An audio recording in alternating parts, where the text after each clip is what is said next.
નમસ્કાર દર્શક મિત્રો, હું હર્ષો પરમાર સહયોગ દ્વારા પ્રસ્તુત ન્યૂઝ 20 ગુજરાતીમાં આપ સૌ દર્શક મિત્રોનું હાર્દિક સ્વાગત કરું છું। જોઈએ આજના મુખ્ય સમાચારો। જૂનાગઢના ભવનાથમાં મહાશિવરાત્રિના મેળામાં યાત્રિકો ઉતારા અન્નછત્રોની સગવડતા અંગે સાધુ સંતો અને સામાજિક અગ્રણીઓને વહીવટી તંત્ર વચ્ચે હકારમત સંવાદ યોજાયો। આધ્યાત્મિક અને પૌરાણિક મહત્વ ધરાવતા સુપ્રસિદ્ધ મહાશિવરાત્રિના મેળા તારીખ 22 ફેબ્રુઆરીથી વિધિવત રીતે પ્રારંભ થશે અને તારીખ 26 ફેબ્રુઆરીથી મહાશિવરાત્રિની મધ્યરાતે મેળો સંપન્ન થશે। ત્યારે મહાશિવરાત્રિના મેળામાં પધારતા ભાવિકોને કોઈ અગવડતા ન પડે, વિવિધ સુવિધાની વ્યવસ્થા જળવાઈ રહે તે માટે જૂનાગઢ જિલ્લા કલેક્ટર રાણા વસિયાના અધ્યક્ષસ્થાને મુખ્ય મીટિંગ યોજાઈ હતી। મેળાના આયોજન અને કામગીરી સાથે જોડાયેલા શ્રેષ્ઠ અધિકારીઓ, ઉપસ્થિત સાધુ સંતો અને વિવિધ સંસ્થાના પ્રતિનિધિઓ સાથે કલેક્ટર કચેરી ખાતે જૂનાગઢ ખાતે શિવરાત્રિના મેળાની કામગીરીના આયોજનની સમીક્ષા બેઠક યોજાઈ હતી। આ બેઠકમાં કલેક્ટરે જણાવ્યું હતું કે શિવરાત્રિના મેળામાં સાધુ સંતો, ભક્તો, સ્વયંસેવકો કોઈને અગવડ ન પડે તે માટે આયોજન કરવામાં આવ્યું છે। બહારથી આવતા યાત્રાળુઓને શુદ્ધ પાણી, પાર્કિંગ, મોબાઈલ ટોયલેટ, આરોગ્ય, ટ્રાફિક સમસ્યા તેમજ ઉતારા મંડળના મળેલા સૂચનોને ધ્યાનમાં રાખીને શિવરાત્રિના મેળામાં લોકોને કોઈ અગવડતા ન પડે તેનું વિશેષ ધ્યાન રાખવામાં આવશે। જૂનાગઢ જિલ્લામાં આગામી 22 તારીખથી લઈને 26 ફેબ્રુઆરી સુધીમાં મહાશિવરાત્રિનો મેળો યોજાનાર છે। આ મેળાની તૈયારીઓ વહીવટી તંત્રે લગભગ 1 મહિના પહેલાંથી શરૂ કરી હતી। મોટાભાગની તૈયારીઓ છે એ પૂર્ણ કરી દેવામાં આવી છે। આજે તમામ જૂનાગઢ જિલ્લાના પૂજ્ય સાધુ સંતો, વિવિધ અખાડાઓ, અન્નક્ષેત્ર અને વિવિધ NGO સાથે સાથે અધિકારીગણ સાથે બેઠક યોજવામાં આવી। આમાં જે પણ અમને સૂચનો મળ્યા છે એ સૂચનો ધ્યાને લઈ જરૂરી કાર્યવાહી થઈ રહી છે। ઘણામાં કાર્યવાહી પૂર્ણ પણ કરી દેવામાં આવી છે। આ મેળામાં જે ભાવિકો આવનાર છે એના માટે લગભગ 200 જેટલી બસો GSRTC તરફથી ગોઠવવામાં આવી છે અને જૂનાગઢમાં બસ ડેપોથી લઈ અને ભવનાથ ક્ષેત્ર સુધી જવા માટે 70 જેટલી મિની બસનું પણ આયોજન કરવામાં આવ્યું છે। ઉપરાંત સ્વાસ્થ્યની સુવિધાઓ, પીવાના પાણીની સુવિધાઓ, ફાયર ફાઇટર, આ તમામ સુવિધાઓ છે એ વહીવટી તંત્રે ગોઠવ્યું છે। રસ્તાઓ રિપેર કરવાની કામગીરી મોટા ભાગની કોર્પોરેશન દ્વારા પૂર્ણ કરી દેવામાં આવી છે। ગયા વર્ષની જેમ આ વર્ષે પણ આ મેળો જે છે એ પ્લાસ્ટિક મુક્ત મેળો બની રહે એના માટે વહીવટી તંત્ર પ્રયાસ કરી રહ્યું છે।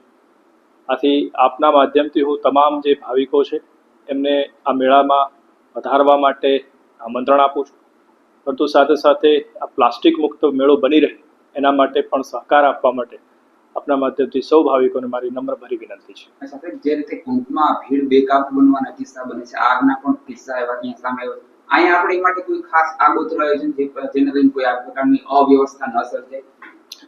જો અહીંયા જે ભવનાથ ક્ષેત્રમાં આપ જાણો છો કે લાખોની સંખ્યામાં લોકો આવતા હોય છે, એના માટે આપણે રૂપાયતન ગેટથી એક અલગથી એક ઓલ્ટરનેટ રસ્તો પણ રાખ્યો છે। એટલે ઇનકેસ આવી કોઈ પરિસ્થિતિ નિર્માણ થાય તો આપણે એ રસ્તાથી ભાવિકોને ત્યાં અલગ રસ્તાથી એમને બહાર કાઢી શકીએ। ફાયર ફાઇટર માટેની તમામ સુવિધા નગરપાલિકા, મહાનગરપાલિકા દ્વારા ગોઠવવામાં આવી છે। એના માટેની જે વ્યવસ્થા છે એમાં કોઈ પણ આવી પરિસ્થિતિ નિર્માણ થાય તો તાત્કાલિક પગલાં લઈ શકે એવી ફૂલપ્રૂફ વ્યવસ્થા પણ અત્યારે અમે ગોઠવી છે। જૂનાગઢના ભવનાથમાં શિવરાત્રિના મેળામાં જૂનાગઢના આપા ગીગાના ઓટલાના મહંત નરેન્દ્રબાપુ સોલંકી દ્વારા અન્નક્ષેત્રનો પ્રારંભ કરવામાં આવ્યો। જૂનાગઢના ભવનાથમાં શિવરાત્રિ મેળામાં આવતા શ્રદ્ધાળુઓને સાધુ સંતો માટે ખાસ આપા ગીગાના ઓટલા ચોટીલાવાળા મહંત નરેન્દ્રબાપુ દ્વારા અન્નક્ષેત્રની શરૂઆત કરવામાં આવી છે। હરિહર હરિહર હરિહરના નાદ સાથે લાખો ભાવિકોને ગુંદી, ગાંઠિયા, મોહનથાળ સહિતની મીઠાઈ અને દાળ ભાત, સંભારો અને પૂરી, રોટલા, રોટલી ને ફરાળની વ્યવસ્થાનું આયોજન કરવામાં આવ્યું છે। ગુરુવારથી ગુરુવાર એમ 5 દિવસ સુધી સતત 24 કલાક 7 દિવસ સુધી અન્નક્ષેત્ર ચાલુ રહેશે તેવું આપા ગીગાના ઓટલાના ચોટીલાના મહંત નરેન્દ્રબાપુ સોલંકી દ્વારા જણાવવામાં આવ્યું છે। આજથી શિવરાત્રી મેળાનો આમ તો પ્રારંભ વાર છે, પણ આજથી આપણે રસોડું ચાલુ થઈ ગયું છે, એ વિશે શું કહેશો? ગરવા ગિરનારની ગોદમાં મા અંબા અને ભવનાથ મહાદેવના જ્યાં બેસણા છે, મહાશિવરાત્રીનું મહાપર્વ જ્યારે પ્રયાગની અંદર મહાકુંભ ચાલી રહ્યો છે ત્યારે મહાશિવરાત્રીનું મોટામાં મોટું પર્વ અને સૌરાષ્ટ્ર ગુજરાતના લોકો માટે અતિ અગત્યનો મેળો એવો મહાશિવરાત્રીનો મેળો આવી રહ્યો છે। 22 તારીખે ધર્મ ધજા લાગશે દરેક અખાડાઓની અંદર, પરંતુ અમારા સદગુરુદેવ શ્રી જીવરાજ બાપુના આદેશથી છેલ્લા ઘણા વર્ષોથી આશરે 7 વીઘાની અંદર આ બધું મોટા પાયે એટલે કે ભગવાનની કૃપાથી જે રીતે ચાલે એ રીતે અન્ન ક્ષેત્ર અને મહાપ્રસાદના ભોજનની વ્યવસ્થાઓ કરવામાં આવે છે, જેની અંદર સંપૂર્ણપણે શુદ્ધ ઘી, સંપૂર્ણપણે શુદ્ધ સિંગ તેલ, દરરોજ 2 મીઠાઈ, ફરસાણ, 2 શાક, દાળ, ભાત, રોટલી. આવતીકાલે ગુરુવારે 20 તારીખથી બપોરથી આ અન્ન ક્ષેત્રને જાહેર ખુલ્લું મૂકવામાં આવશે. આમ તો છેલ્લા 2-3 દિવસથી અહીંયા રસોઈના ધમધમાટ ચાલુ થઈ ગયા છે, તાવડા બધા મંડાઈ ગયા છે અને આવતીકાલ અને પરમ દિવસથી ખૂબ મોટા પ્રમાણમાં રસોઈયાઓ 30-40 રસોઈયાઓ દ્વારા રસાય અને આપ સૌના દ્વારા વધારેમાં વધારે અન્ન ક્ષેત્ર અહીંયા લોકો મહાપ્રસાદ લેવા આવે તેના માટેનો પ્રયત્ન કરવામાં આવે છે, જે બદલ અમે આપ સૌનો ખૂબ ખૂબ આભાર માનીએ છીએ. બાપુ, સૌથી પહેલા આપણે રસોડું ચાલુ કરી દઈએ છીએ અને આશરે અમે જોતા હોઈએ છીએ કે વર્ષોથી હજારો માણસો અહીંયા જમે છે, એ વિશે શું કહેશો? અન્નદાનથી મોટું કોઈ દાન નથી. અમારે જીવરાજ બાપુ કહેતા, કબીર કહે કમાલ કો 2 બાતા सीख ले, कर साहेब की बंदगी और भूखे को अन्न दे. એટલે અહીંયા તો મહાપ્રસાદ લાખોની સંખ્યામાં માનવ મેળામણ ઉપટી પડ્યો હોય અને અમારે અહીંયા મહાપ્રસાદ લઈ અને અમને આશીર્વાદ આપે એ અમારા માટે અગત્યનું છે. રસોડું ચલાવીએ એ અમારી માટે અગત્યનું નથી, પણ મા ભગવતીની કૃપાથી, આપા ગીગાના આશીર્વાદથી આ રસોડાના ધમધમાટ કાલે ગુરુવાર છે અને આવતા ગુરુવારે સવાર એટલે કે બપોર સુધી આ રસોડાનો ધમધમાટ ચાલુ રહેશે અને મહાશિવરાત્રી 26 તારીખે છે એટલે કે આવતા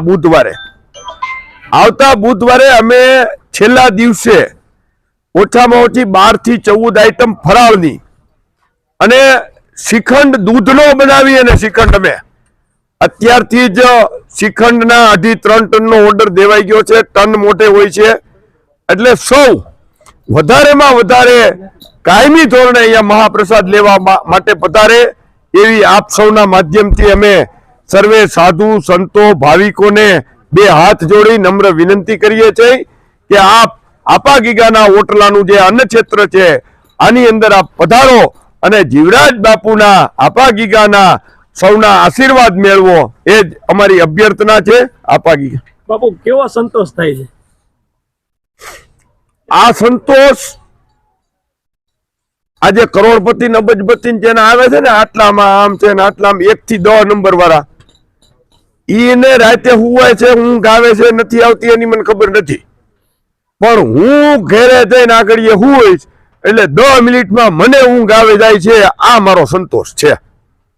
જેમ જૂનાગઢના માંગરોળમાં નગરપાલિકામાં બીએસપીએ ભાજપને સમર્થન આપ્યું. બીએસપીમાંથી ચૂંટાયેલા અબ્દુલ્લા મિયા સૈયદ, મોહમ્મદ મુસા હાજીફા, સબાના રાઠોડ અને સહીના સરવદીએ ભાજપને સમર્થન આપ્યું છે. વોર્ડ નંબર 1માં બીએસપીને જીત મળી હતી અને માંગરોળ નગરપાલિકામાં કુલ 36 બેઠકનો સમાવેશ થયેલો હતો. માંગરોળ નગરપાલિકામાં ભાજપને 15, કોંગ્રેસને 15 અને આપને 1 બેઠક મળી હતી. ત્યારે 25 વર્ષ બાદ માંગરોળ નગરપાલિકામાં ભાજપના પ્રમુખે કમાન્ડ સંભાળશે. વેલજી મસાણી છેલ્લે ભાજપમાંથી મળેલા માંગરોળ નગરપાલિકાના પ્રમુખ બન્યા છે.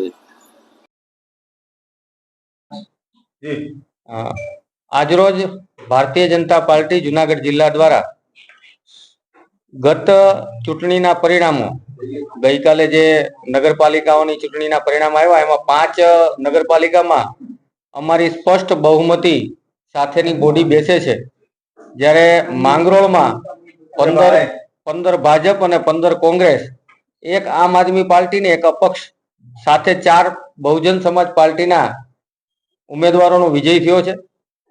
બોડી બનાવવા માટે આપ જાણો છો એમ 19 સભ્યોની જરૂર હતી.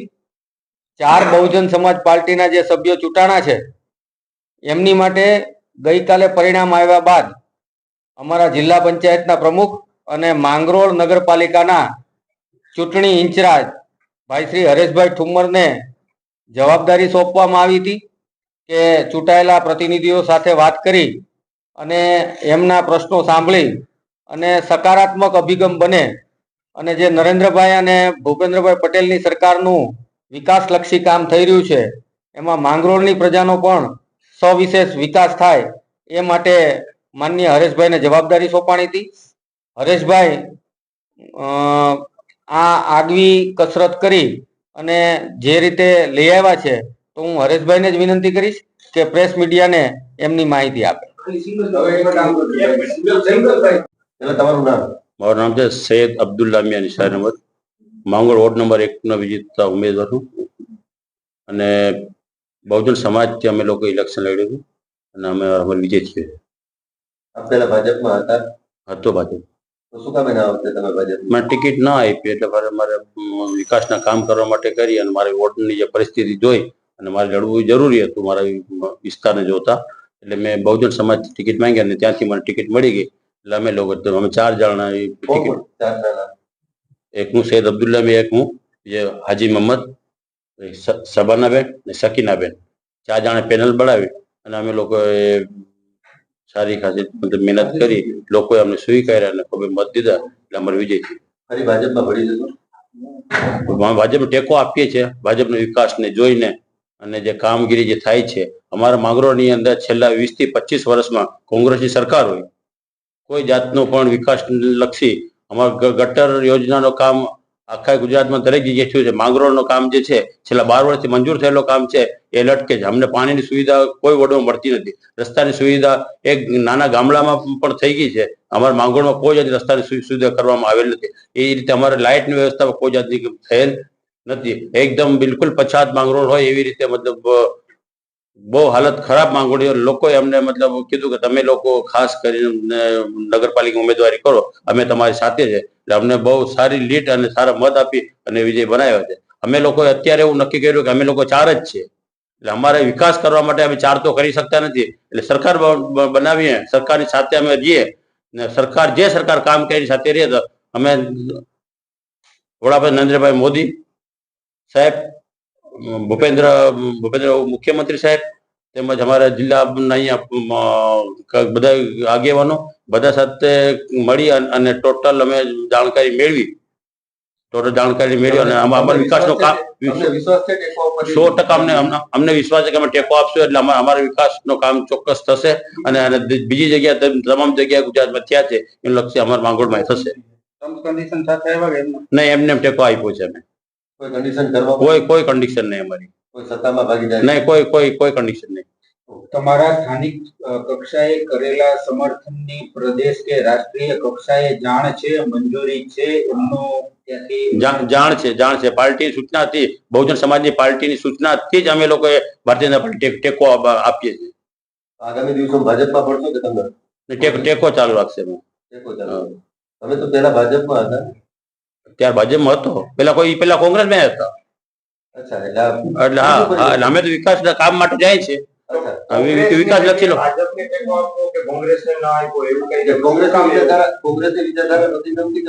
નહીં, એનો વિકાસનું કામ નથી, કોઈ તો કામ નથી.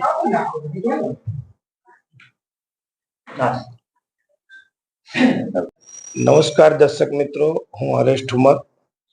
સ્થાનિક ગુજરાતની સ્વરાજ્યની ચૂંટણીમાં જુનાગઢ જિલ્લાની 6 નગરપાલિકાની ચૂંટણી હતી. એમાં માંગરોળની જવાબદારી મારી હતી.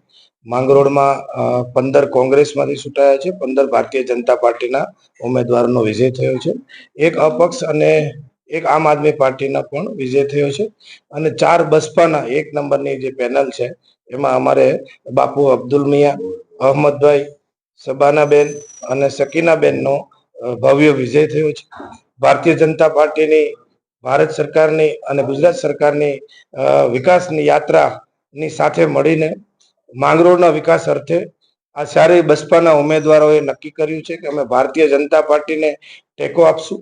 કોઈ પણ શરત વગર, કોઈ પણ લાલચ વગર, કોઈ પણ અપેક્ષા વગર આ બસપાના 4 ઉમેદવારો ભારતીય જનતા પાર્ટીને બોડી બનાવવા માટે અમને ટેકો આપે છે અને અમે માંગરોળની નગરપાલિકા છે એ અમે બનાવીએ છીએ. માંગરોળમાં છેલ્લા 25 વર્ષથી ભારતીય જનતા પાર્ટીનો પ્રમુખ કે ભારતીય જનતા પાર્ટીની બોડી નથી, પણ 25 વર્ષ બાદ ભારતીય જનતા પાર્ટીની માંગરોળની નગરપાલિકા બનવા જઈ રહી છે, ત્યારે ગુજરાતના વિકાસની સાથે, વિકાસની યાત્રા સાથે આ બહુજન સમાજ પાર્ટીના ચારેય ઉમેદવાર અમારી સાથે આવીને આ માંગરોળનો વિકાસ અર્થે આજે વિકાસ માટે જે આગવી પહેલ કરી છે અમે આવકારીએ છીએ, અભિનંદન પાઠવીએ છીએ અને માંગરોળની નગરપાલિકા બનાવવા જઈ રહ્યા છીએ. તો હરેશભાઈ, ખાસ કરીને તો આટલા બધા સક્ષમ તો ટિકિટ કેમ ન આપવામાં આવી પાર્ટી તરફથી? એવું નહોતું, એ તો પાર્ટીની ટિકિટમાં સ્થાનિક આગેવાનો અને એ બધા કહેતા હોય છે એ પ્રમાણે ટિકિટો આપતા હોય છે. અમુક વોર્ડોમાં અમે ઉમેદવારો લડાવ્યા જ નથી. અમુક ઉમેદવારો અમુક વોર્ડ જે હશે એ કોંગ્રેસે પણ ત્યાં નથી લડાવ્યા, ત્યાં અમારી પણ બિનહરીફો થઈ છે. અને અમુક વોર્ડમાં અમે પણ ભારતીય જનતા પાર્ટી ઉમેદવાર નતો લડાવ્યા, ત્યાં બસપાના ઉમેદવાર લડ્યા છે અને જીત્યા છે. અને એ ભારતીય જનતા પાર્ટીની પ્રેરક ઉપસ્થિતિમાં અમારી સાથે જોડાયા છે. જોડતોડ નહીં, પણ માંગરોળના વિકાસ આ ઉમેદવારો છે ઈચ્છી રહ્યા છે. ઘણા વર્ષોથી હેરાન થઈ રહ્યા છે, માંગરોળની જનતા હેરાન થઈ રહી છે. 25 વર્ષથી લોકો પીડાય છે. ત્યાં રોડ, રસ્તા, પાણીની વ્યવસ્થાઓ નથી અને અમારી ભારતીય જનતા પાર્ટીની બોડી નહોતી, કોંગ્રેસની હતી. અને એ બધું ધ્યાનમાં લઈને આ બસપાના ઉમેદવારોને એવું થયું કે ભારતીય જનતા પાર્ટીના શિસ્ત નેતૃત્વમાં આપણે સાથે મળીને કામ કરીએ અને માંગરોળનો વિકાસ કરીએ, એના માટે જોડાયા છે. જૂનાગઢમાં મહાશિવરાત્રીના મેળાને લઈને પોલીસ તંત્ર દ્વારા પ્રેસ કોન્ફરન્સનું આયોજન કરવામાં આવ્યું. જૂનાગઢ મહાશિવરાત્રીના મેળા દરમિયાન જાહેર સલામતી તેમજ ટ્રાફિક નિયમોના સંબંધે જાહેરનામું બહાર પાડવામાં આવ્યું. મહાશિવરાત્રીના મેળા દરમિયાન પોલીસની નવી પહેલ છે. શિવરાત્રી મેળા 2025 દરમિયાન ભવનાથ વિસ્તારમાં વાહનો પાસ માટે અરજદારો ભવનાથ પોલીસ સ્ટેશન ખાતે અરજી કરવાની રહેશે. અરજીના આધારે ભવનાથ પોલીસ સ્ટેશન દ્વારા જરૂરિયાત મુજબ અરજદારોને વાહન ઈ પાસ ઇસ્યુ કરવામાં આવશે. ઈ પાસ QR કોડ સાથે ઓનલાઈન જનરેટ થશે, જેથી ફરજ પરના પોલીસ સ્ટાફની વિગત અનુસાર QR કોડ સ્કેન કરવાથી વાહન નંબર અને અરજદારની વેરીફાઈ થઈ શકશે. વધુ ઇસ્યુ કરેલા ઈ પાસનું ડુપ્લિકેશન થઈ શકશે નહીં.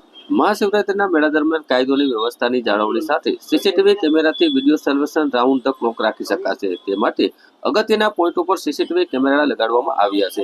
જૂનાગઢ શહેરમાં કુલ 468 કેમેરા દ્વારા વિડીયો સર્વેલન્સ કરવામાં આવશે, જેમાંથી 51 ભવનાથ વિસ્તારમાં છે.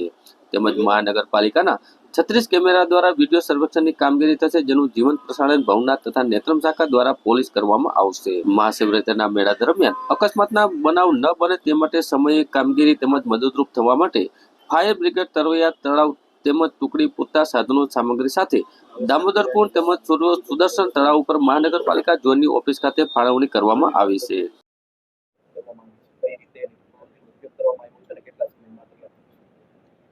जूनागढ़ महाशिवरात्रि 2025 के अंदर बहुत सारे लोग बाहर जिलों से आते हैं, तो यहाँ पे आके जो आदमी बाहर से आता है उसको आइडिया नहीं होता है वो पार्किंग के लिए कहाँ जाए, और उसके कारण क्या होता है कि वो शहर में ही भीड़ बढ़ जाती है और एक मिसमैनेजमेंट हो जाता है. तो उसके लिए हमने एक इजी सॉल्यूशन डेवलप किया है, जिसके अंदर आपको एक QR कोड मिलेगा. उसको अगर आप स्कैन करते हैं तो आपको एक व्हाट्सएप का लिंक मिल जाएगा. उसको आप खोलते हैं, आपको उस पर हाई भेजना है, वो नीचे अपने आप लिखा रहेगा, बस आपको सेंड करना है. तो वो आपसे पूछेगा कि आपका जिला, आप कहाँ से आ रहे हैं, और जब आप जिले अपना दबा देंगे तो आपको वो जूनागढ़ में पार्किंग स्पॉट मैप के साथ दे देगा, जिसको आपको दबा के आप वहाँ पहुँच सकते हैं. तो इससे जो लोग बाहर से आ रहे हैं उनका भी ईजी रहेगा और शहर के अंदर मैनेजमेंट बेटर रहेगा. ये हमने पिछले 2-3 दिन के अंदर इसको कंप्लीट किया है बना के. इसको हमने डेमो में टेस्ट भी किया और अभी ये सही से चल रहा है. इसका नाम पार्क इजी चैटबॉट है, और यदि ये अच्छे से काम करता है तो हम भविष्य में भी इसको यूज़ करेंगे.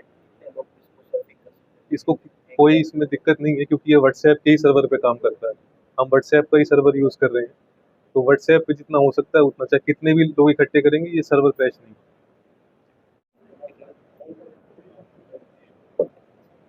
ચાલુ વર્ષે મહાશિવરાત્રિ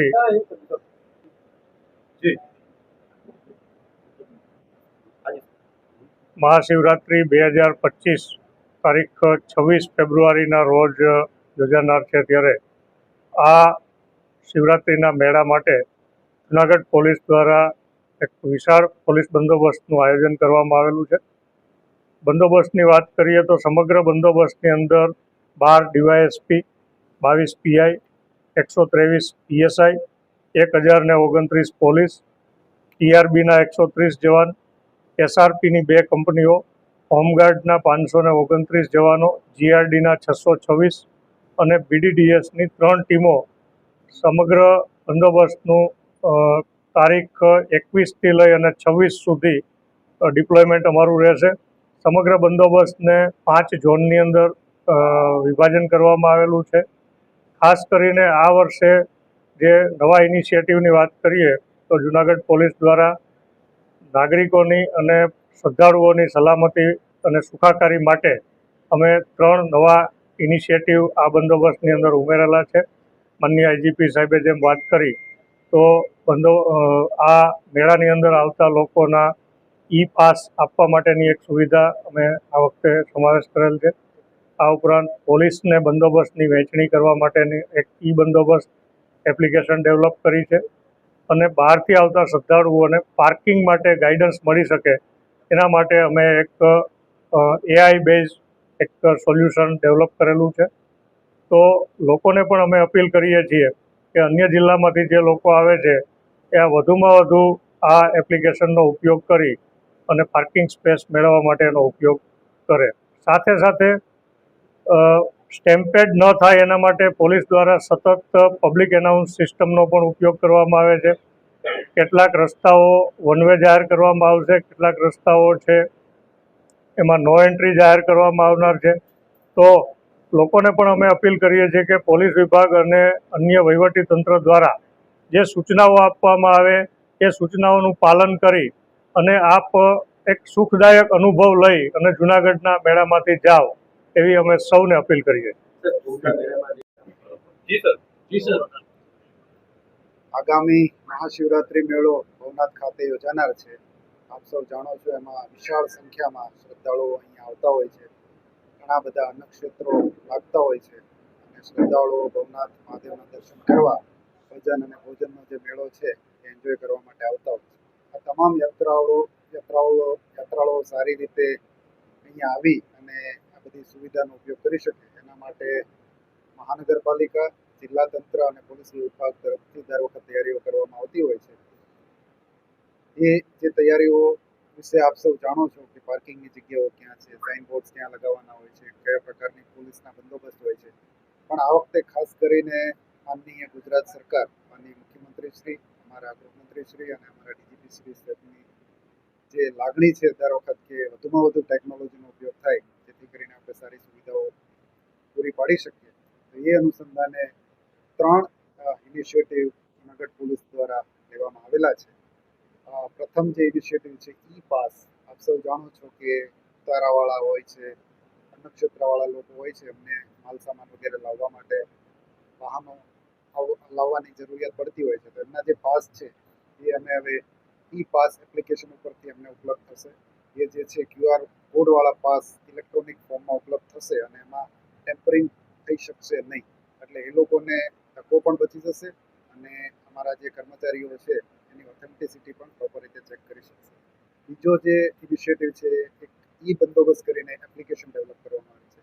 આમાં પોલીસ વિભાગના જે બંદોબસ્તમાં આવનાર તમામ અધિકારી અને કર્મચારી એમને તમામ પ્રકારનું જે માહિતી અહીંથી અમારે ઇન્સ્ટ્રક્શન્સ આપવાના છે એ ઇન્સ્ટ્રક્શન એને અમે એપના માધ્યમથી જ આપી શકીશું.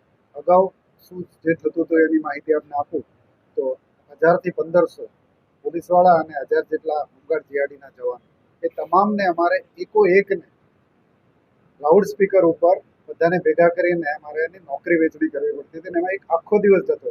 ત્યારે આ એપના માધ્યમથી કોઈ પણ રીતનું આટલા બધા માણસોને ભેગા કરવાની કર્મચારીઓને જરૂર નથી પડવાની. એમને જેવું એ લોકો સ્કેન કરી લેશે, અલગ અલગ જગ્યાએ અમે QR કોડ રાખેલા છે એના આધારે જેવું એ એપ ડાઉનલોડ કરશે એમને પોતાની જે ફરજનું સ્થળ છે એનું ગૂગલ લોકેશન મળી જશે. એ ફરજના સ્થળ ઉપર એને શું કરવાનું છે એ તમામ ઇન્સ્ટ્રક્શન્સ પણ એને મળી જશે. એટલે ઘણા મોટા પ્રમાણમાં અમે માનવ બળનો બચાવ કરી શકીશું. વધુમાં એમની હાજરી પણ એ એપના માધ્યમથી જ લેવામાં આવશે. અગાઉ અમારે આખી 100 માણસોની પોલીસની ટીમો અલગ અલગ લગાવવી પડતી હતી એમની હાજરી લેવા માટે કે પોતાની ફરજ ઉપર હાજર છે કે કેમ. તો આ એપના માધ્યમથી હાજરી પણ રિયલ ટાઈમમાં મળી જશે. એટલે આ એપના માધ્યમથી અમારું જે સુપરવિઝન છે એ ખૂબ જ આસાન થઈ જવાનું છે. ત્રીજી જે એક ખૂબ જ સારી વ્યવસ્થા ઊભી કરી છે લોકો માટે, ખાસ કરીને બહારના જિલ્લાથી આવતા યાત્રાળુઓ માટે કે પાર્કિંગની વ્યવસ્થા એમને ક્યાં છે એ ખબર પડે. એટલે બધા જ પાર્કિંગ અમારા સર્વરમાં મેપ કરવામાં આવ્યા છે. એઆઈ ટેકનોલોજીનો ઉપયોગ કરી અને ચેટબોટ ડેવલપ કર્યું છે કે જેમાં એ લોકો એ એપ QR કોડ એમને મળે, QR કોડ પણ અમે વાયરલ કરવાના છીએ. એના માટે વધુમાં વધુ રીલ બનાવી અને સોશિયલ મીડિયાના માધ્યમથી તેમજ આપના માધ્યમથી એ એપ વધુમાં વધુ વાયરલ થાય તો એ લોકો જેવું એને ડાઉનલોડ કરશે તો વોટ્સએપમાં એમને હાઈ મેસેજ મળવાનો છે અને એમના જિલ્લાનું નામ સિલેક્ટ કરવાથી અને નજીકમાં નજીક પાર્કિંગ જોવા મળશે. આ પાર્કિંગ જો ફૂલ થઈ જશે તો એને નિયરેસ્ટ બીજું પાર્કિંગ કયું છે એમાં પણ માહિતી મળશે અને એ લોકેશન જે છે પાર્કિંગનું એની સાથે જ રહેશે, જેથી કરીને એને રિટ્રીવ કરવામાં પણ ઘણીવાર ભૂલી જાય વાહનો કઈ જગ્યાએ પાર્ક કર્યું, 3, 4, 5 દિવસનો મેળો છે તો એમાં પણ એમને ખૂબ ફાયદો થવાનો છે. આજે છેલ્લી એપ છે અમારી સાથે પ્રોબેશનર એએસપી શ્રી હર્ષ છે, તો એમને ડેવલપ કરી છે, તો એના વિશે તમને થોડી વધારે માહિતી આપશે અને બાકીની એપ વિશે એસપી સાહેબ પણ તમને વધારે બ્રીફ કરશે. પણ જે આપણે ટ્રેડિશનલ બંદોબસ્ત કરીએ છીએ, મને જ્યાં સુધી યાદ છે ત્યારે 2010માં કદાચ મેં પહેલી વાર અહીંયા બંદોબસ્ત કરેલો, તો આટલા મોટા પ્રમાણમાં ટેકનોલોજીનો ઉપયોગ આપણે પહેલી વાર કરી રહ્યા છીએ. તો એના માટે હું જુનાગઢ પોલીસ એસપી શ્રી હર્ષ અને આખી ટીમના તમામ અધિકારીઓને અભિનંદન આપું છું અને તમામ આપણા જે શ્રદ્ધાળુઓ છે એને વિનંતી કરું છું કે આ જે ફેસિલિટીઝ